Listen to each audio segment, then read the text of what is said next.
Give me an image, magazine or movie or something that made black women feel insecure.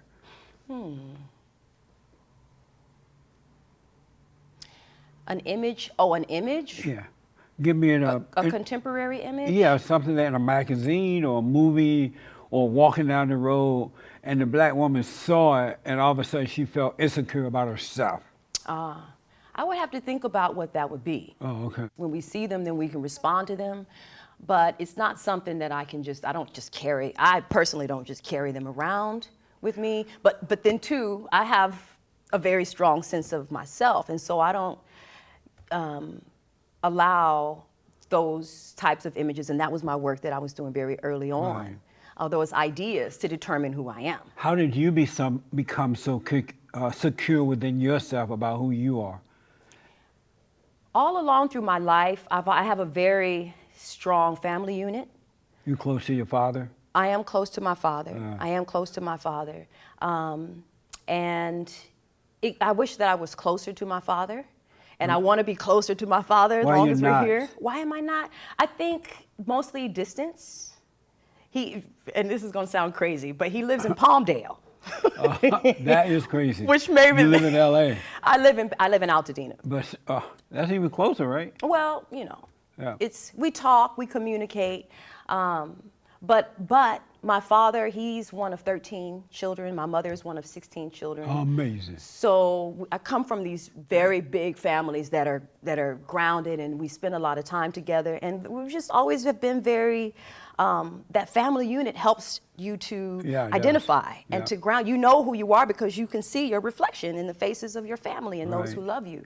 And I think that helped. Now, it didn't help that I grew up having to hear questions, having to hear comments from people when I was younger who would say things like, you know, you're pretty to be dark, or has anyone ever told you that you're attractive? Like, it comes as a surprise to them. Right. Right? Or when they fight, in this case, and sometimes with black men, when they find themselves like fighting an attraction that they feel like that there's some sort of conflict.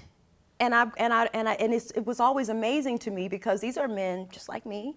Brown skin, you know, like me, dark skin like me, or whatever shade of black it is, but they still are like struggling with the concept of being attracted to or seeing the value in someone who doesn't have any of those. So it was other black people saying this to other black people about the skin color. Sometimes, sometimes for me, sometimes it was. But then I also had teachers. I was on the very early stages of like busing, right? And so I had teachers who, you know, I was in honors classes.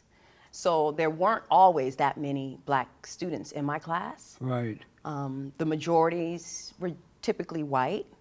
And we grew up that way. I'm from Pasadena. We grew up very multicultural. All the way through high school, I grew up multicultural. But on those early years, some of those teachers really should not have been teaching children from other communities. And why is that? Because of the way that the things that they would do to black students and the way that they singled us out. I still have a memory from 4th grade from my teacher. What happened? So. A white teacher? A white teacher. What happened? What happened? So on Fridays we sing songs, right?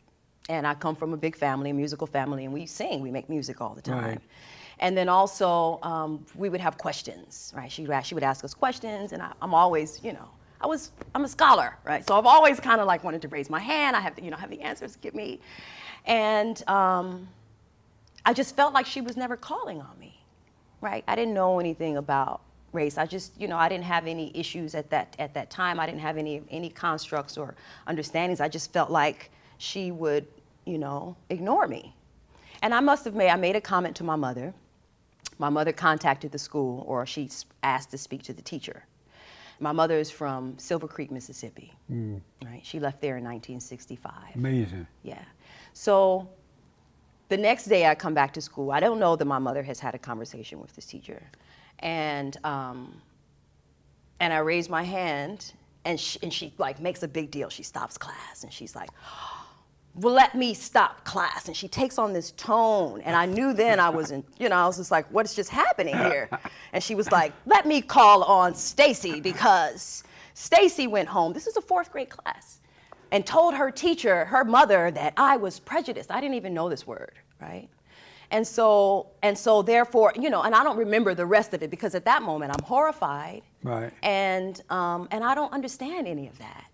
And so for an adult, a teacher who was put in a position of authority and responsibility to her students, to single me out in a very negative way. She wasn't interested in what I knew in that moment. Right. She was interested in humiliating me, and she did that, right? Yeah. But I remembered it, and it has served as a nice teaching point for me to this day. Did your mother tell her that you said that? That she was prejudiced? I went home and I was angry with my mother.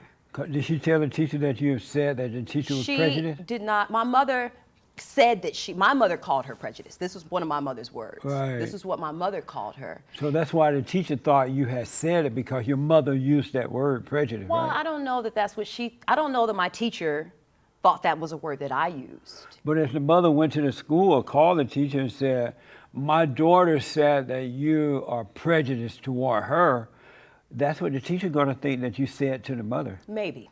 Did you yell at your mother for saying that? I did. Yeah. I didn't yell at her. I was in the 4th grade. Oh.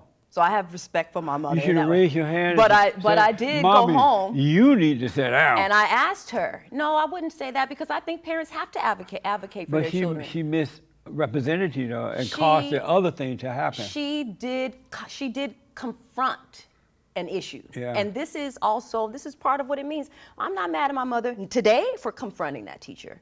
At the time, I didn't want that kind of negative attention. Absolutely. Right? But you got to call it what it is. If she was uncomfortable with the language, right? And if and even if I had gone and said, my teacher is prejudiced, right? To my mother. Right.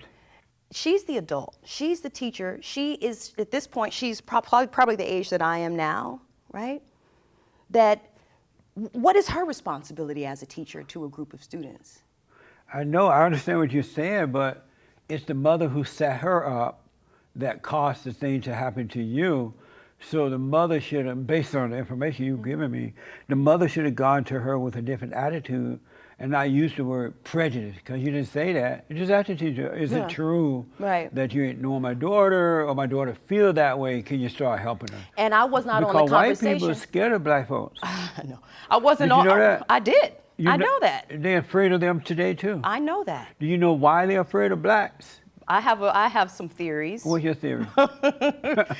I have theories. I have lots of theories. Give me one theory why white people are afraid of black people. They're afraid that black folks will eventually want revenge.